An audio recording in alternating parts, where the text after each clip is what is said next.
Hello everyone, today in this video we will discuss how to set up face unlock on Samsung Galaxy A57. Let's start the video. First of all, go to app library. Here click on settings app.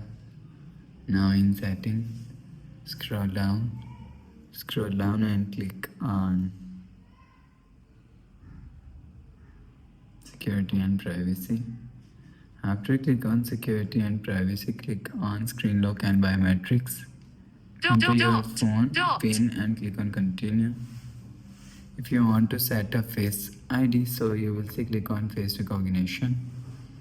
After click on face recognition, click on continue and click on register, and you will see show your face.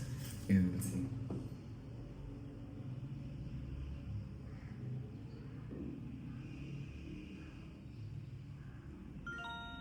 You will see face recognition is done.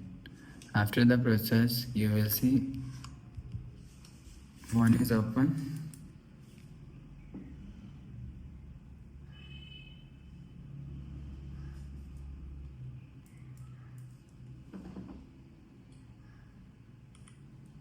So that's how you can set up face unlock on Samsung Galaxy A57.